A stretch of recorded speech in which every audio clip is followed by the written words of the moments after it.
Assalamualaikum warahmatullahi wabarakatuh. Bismillahirrahmanirrahim. Saudara, dalam kitab Sifatus Sofwah juz kedua halaman 132, Muhammad bin Ka'ab Al-Qurtubi mengatakan, "Iza aradallahu bi'abdihi khairan ja'ala fihi salasa khisalin." Jika Allah Subhanahu wa ta'ala menghendaki hambanya untuk menjadi baik, maka Allah Subhanahu wa ta'ala akan memberikan 3 hal bagi yang bersangkutan.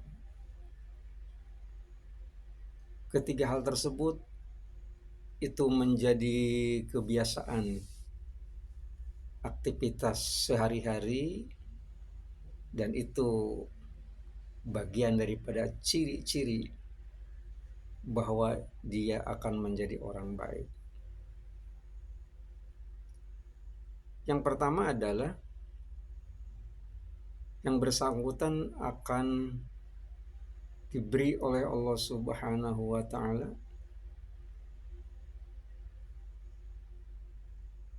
faqihan fiddin. Dia memahami dalam bidang agama. Faqihan fiddin bukan hanya sekedar tahu tentang agama, bukan hanya tahu tentang masalah ini hukumnya begini, masalah itu hukumnya begitu. Jadi bukan hanya sekedar mengkaji. Dikatakan faqih itu artinya mengamalkan. Mengamalkan sudah barang tentu nilainya lebih tinggi daripada mengkaji. Orang yang mengamalkan pasti mengkaji. Tetapi orang yang mengkaji sesuatu belum tentu mengamalkan. Nah, jadi memahami agama dengan cara mengamalkannya itu merupakan salah satu ciri bahwa seseorang itu sendiri akan dijadikan orang baik oleh Allah Subhanahu wa ta'ala. Dan untuk mendapatkan hal tersebut sudah barang tentu tidak serta-merta seseorang bisa menjadi demikian. Itu pasti ada tahapan-tahapan yang dilaluinya. Yang pertama, umpamanya untuk melakukan satu kebaikan dimulai daripada diri kita sendiri. Yang kedua, mulai daripada hal-hal yang kecil. Yang ketiga, la tu'akhir amalal yaum ilal ghul. Apabila sudah meyakini sesuatu itu sendiri adalah baik, maka tidak ditunda-tunda sampai keesokan harinya. Dilakukan sejak mulai dari sekarang.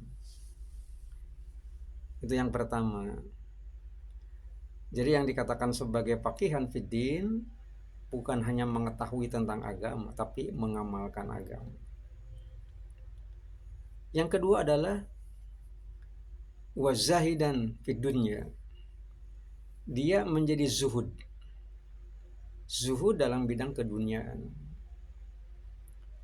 Zuhud tidak diterjemahkan sebagai mengekang keinginan untuk memperoleh harta, kekayaan, tidak begitu. Akan tetapi kekayaan apapun yang dianugerahkan oleh Allah Subhanahu wa ta'ala kepada dirinya itu dialokasikan untuk hal-hal yang maslahat. Maslahat bukan hanya untuk dirinya sendiri, maslahat bagi kehidupan orang banyak. Ini bukan sesuatu yang mudah. Dalam artian apapun yang dititipkan oleh Allah Subhanahu wa ta'ala, sedikit apalagi banyak, itu akan dimintai pertanggungjawaban oleh Allah Subhanahu wa ta'ala. Oleh karena itu, zahidan fid dunya artinya dia akan meminimalisasi kesalahan, kekeliruan, kekeliruan di dalam memanage harta kekayaannya. Bahkan harta kekayaan itu sendiri kan apabila tidak dilandasi oleh kemampuan hati untuk memanajenya, itu akan tidak ada manfaatnya. Yauma la yanfa'u malun wala banun illa man atallaha biqalbin salim. Satu dari ciri illa man atallaha biqalbin salim, dia tidak mau membawa harta yang begitu banyak menurut ukuran itu dibawa oleh yang bersangkutan, karena akan memberatkan. Makanya cara yang terbaik adalah bagaimana supaya tidak memberatkan dirinya, maka harta kekayaan yang dititipkan oleh Allah Subhanahu wa taala dalam bentuk zahid dan fidunya itu dikargokan dari sekarang. Dikargokan sudah barang tentu lewat jalur-jalur resmi. Kargonya kargo resmi. Zakat, infak, sedekah itu adalah kargo resmi.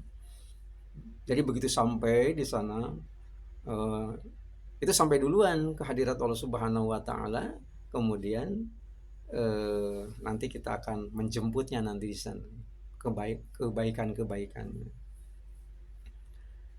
Itu yang kedua. Sementara yang ketiga adalah wabasoron fi uyubi. Orang yang akan dijadikan orang baik oleh Allah Subhanahu wa taala itu ternyata diberi kemampuan untuk melihat secara batin, bukan hanya dengan mata kepala tetapi dengan mata hati.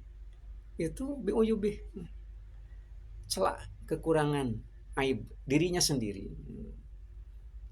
Jadi dalam artian yang diingatkan oleh Allah Subhanahu wa taala, bagaimana caranya dia itu sendiri bisa mengoreksi dirinya sendiri, tidak terpengaruh untuk ngomongin orang. Nggak ada manfaatnya ngomongin orang. Tapi yang dibutuhkan adalah bagaimana kita mengetahui kita ini mempunyai kekurangan, mempunyai kelemahan, dan kekurangan-kekurangan itu sendiri sudah barang tentu harus disempurnakan. Kalau ternyata yang namanya aib itu sendiri adalah keburukan, kesalahan, dosa dan lain sebagainya, maka sudah barang tentu dia akan menutupinya dengan amalan-amalan yang baik yang di dalam bahasa keseharian itu akan ditutupi. Sudah barang tentu ini merupakan satu penjabaran daripada beberapa ayat Al-Quran Karim ataupun sabda Rasulullah Sallallahu Alaihi Wasallam. Salah satu contoh umpamanya, ada satu ungkapan, kun fi satril uyub, itu kalail, harus menjadikan menutup aib ataupun kesalahan-kesalahan, kekurangan-kekurangan diri kita sendiri itu harus tak ubahnya seperti malam. Pada waktu siang hari dengan terangnya matahari, cahaya matahari, semua akan terlihat dengan jelas. Tapi pada saat malam tiba, maka segala yang nampak di permukaan bumi itu sendiri tertutupi oleh gelapnya malam. Jangan diomongin. Itu kira-kira semacam begitu. Kalau dalam bahasa yang lebih populer lagi, ayat 2 daripada surat Muhammad, dengan keimanan yang baik, dengan hati yang baik, kaffara anhum sayyiatihim, kesalahan-kesalahannya itu ternyata ditutupi oleh Allah Subhanahu wa taala dengan diberi kemampuan mengamalkan kebaikan-kebaikan.